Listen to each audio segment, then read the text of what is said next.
पहले प्रश्न में आपसे पूछा गया है एक समांतर चतुर्भुज एबीसीडी में एंगल ए बराबर है 80 डिग्री, तो एंगल सी का मान क्या होगा। चारों विकल्प देखिए और इस प्रश्न को पहले स्वयं हल करने का प्रयास करिए। चलिए अब इस प्रश्न का हल देखते हैं। तो हम ये जानते हैं कि समांतर चतुर्भुज के जो सम्मुख कोण होते हैं वो बराबर होते हैं। सम्मुख का मतलब आमने सामने वाले कोण। तो हम यहाँ से देख सकते हैं एंगल ए का सम्मुख कोण एंगल सी है, तो ये दोनों कोण बराबर होंगे। इसी तरह एंगल बी का सम्मुख कोण एंगल डी है, तो ये दोनों बराबर होंगे। अब प्रश्न में हमें एंगल ए का मान 80 डिग्री दिया गया है और हम ये जानते हैं एंगल ए और एंगल सी दोनों बराबर है, तो एंगल सी का मान भी 80 डिग्री होगा। चलिए अपने विकल्प देखते हैं।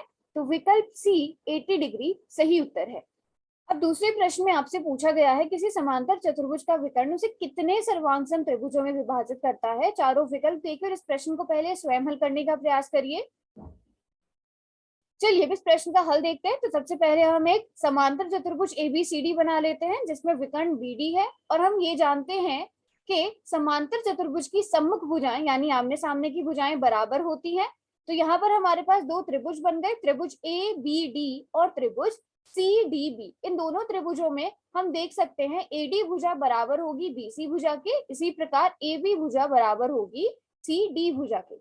और दोनों त्रिभुजों में हम ये भी देख सकते हैं कि बीडी भुजा दोनों ही त्रिभुजों के पास है, अतः यह उभयनिष्ठ भुजा है।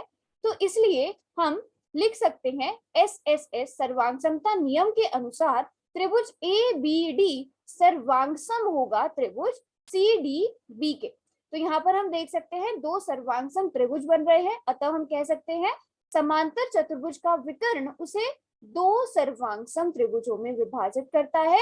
चलिए अब अपने विकल्प देखते हैं। तो विकल्प ए सही उत्तर होगा। अब तीसरे प्रश्न में पूछा गया है कि समांतर चतुर्भुज एबीसीडी में x का मान ज्ञात कीजिए। चारों विकल्प देखिए, आकृति देखिए और इस प्रश्न को पहले स्वयं हल करने का प्रयास करिए। चलिए अब इस प्रश्न का हल देखते हैं। तो हम ये जानते हैं कि समांतर चतुर्भुज में आसन कोण संपूरक होते हैं, मतलब आसन कोणों को जोड़ने पर 180 डिग्री आता है। और आकृति में हम देख सकते हैं एंगल बी और एंगल सी दोनों ही आसन कोण है, तो इन दोनों को जोड़ने पर भी 180 डिग्री आएगा। अब एंगल बी का मान हमें प्रश्न में 4x + 2 दिया गया है, एंगल सी का मान 62 डिग्री दिया गया है, तो इन दोनों को जोड़ने पर 180 डिग्री आएगा। तो यहाँ से 4x + 64 डिग्री बराबर आ जाएगा 180 डिग्री के, और 4x बराबर आ जाएगा, हम जब 180 डिग्री में से 64 डिग्री को माइनस कर देंगे जो बराबर आएगा 116 डिग्री के। अब हमें यहाँ से x का मान ज्ञात करना है, तो हमें 116 को 4 से डिवाइड करना पड़ेगा, तो हमारे पास x का मान 29 डिग्री आ जाएगा। चलिए अपने विकल्प देखते हैं। तो विकल्प सी 29 डिग्री सही उत्तर है। अब चौथे प्रश्न में आपसे पूछा गया है यदि एक चतुर्भुज के विकर्ण परस्पर समकोण पर प्रतिच्छेद करें तो वह आकृति क्या होगी। चारों विकल्प देखिए, इस प्रश्न को पहले स्वयं हल करने का प्रयास करिए। चलिए अब इस प्रश्न का हल देखते हैं। इस प्रश्न का हल हम इस तालिका की मदद से समझेंगे। तो सबसे पहले देखते हैं क्या वर्ग की सभी भुजाएं बराबर होती हैं। जी हाँ, वर्ग की चारों भुजाएं बराबर होती हैं और समचतुर्भुज की भी चारों भुजाएं बराबर होती हैं। वर्ग और समचतुर्भुज दोनों के ही सम्मुख कोण बराबर होते हैं।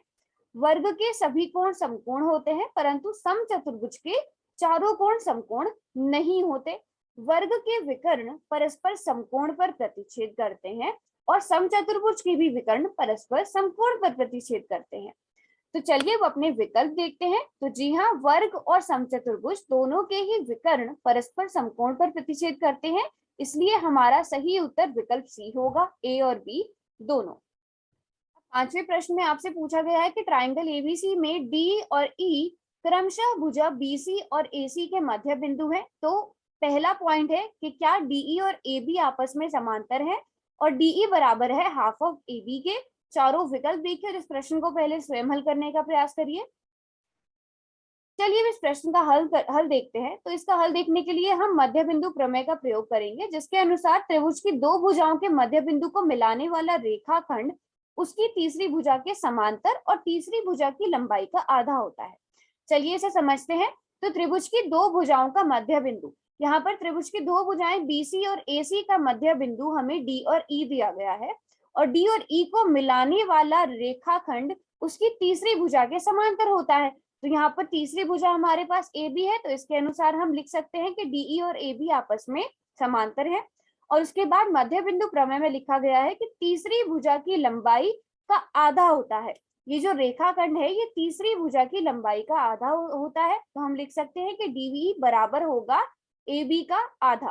तो हम देख सकते हैं ये ए पॉइंट है और ये बी पॉइंट है। चलिए वो अपने विकल्प देखते हैं। तो विकल्प में ए और बी दोनों ही सही है, यह सही उत्तर होगा। चलिए अब इस वीडियो में सीखे गए प्रश्नों के आधार पर इन दो प्रश्नों को हल करते हैं। प्रश्न 1,